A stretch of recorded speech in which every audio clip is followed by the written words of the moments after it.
There is no doubt that flight school is expensive, so how should you go about funding your flight training? That's what we're going to discuss in this video coming up.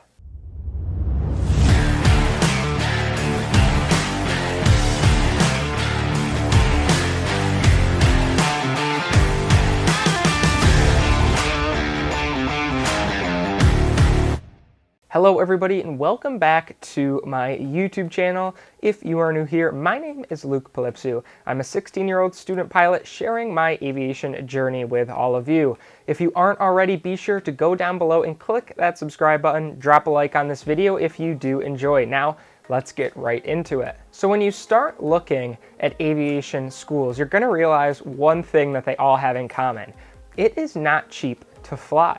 That's just a fact about aviation, and any pilot will tell you that it's not cheap to learn how to fly an airplane. Although the industry will pay you back, and we're going to talk a little bit more on that later. First, let's discuss what you should look for, how much you should be looking to spend, and how to fund your flight training.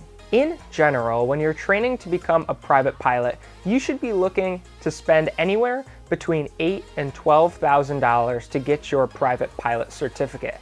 Now, this can change depending on your situation, and it can change a lot.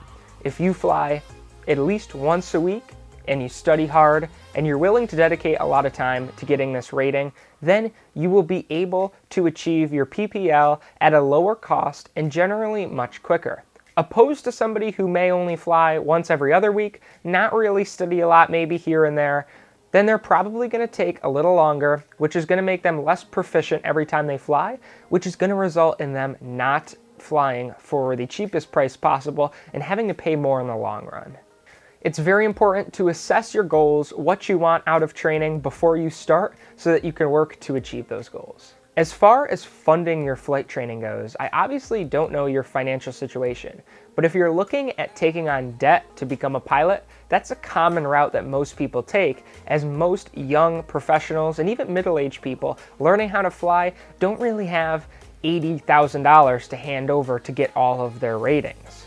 Now, if you want to become a pilot just for fun and you're only interested in getting your private, that is completely okay. You won't have to worry about this big burden of debt that you might take on. But if you are wanting to become a professional pilot, just know that to get everything from private, instrument, commercial, CFI, if you're going to do that, it is going to be pretty costly. So look into that and assess if you're willing to take on debt to pursue something that you enjoy, which is just another reason why you need to love aviation to make it in the industry, because it is expensive to get into. Now, there really are an endless amount of ways that you can find a way to pay for your flight training. I know people who have a full-time job and they also are training on the side. Now, that's probably going to take longer, but that's the only way that they could afford to fly. There are also people who may take a loan out for $80,000 and go full-time, get all their ratings in a few months, and be on that route. They're both great. Just assess each one, its pros and cons, and see which one fits your lifestyle the best. I will say that if money is really tight and you're not looking to spend a lot of money on flying, you may not want to go to a Part 141 flight program. This is because they generally tend to be more expensive, and if you simply can't afford that, then don't worry about going there, because you can be just as successful in the aviation industry if you train at a Part 61 flight school. And finally, a common theme and something you'll often hear me say on this channel is do your research. You will find that there are many scholarship opportunities regardless of your age and regardless of what ratings you're going for. There's generally always something out there that you can be applying to, and if you really want it, you're going to apply to enough of them, you're probably going to get one. So I wish you the best of luck with your flying, with funding your training. I know it's expensive. I know it's easy to look at other people and say, how do they afford that?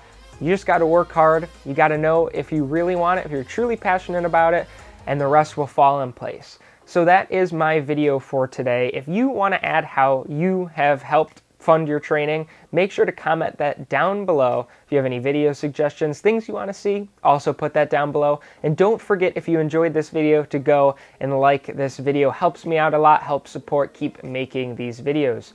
So until next week, I want you to stay current, stay proficient, and keep the blue side up. A lot of awesome stuff. I say this a lot, but there really is some really cool stuff in the making. And I'm excited to take you guys along for the ride.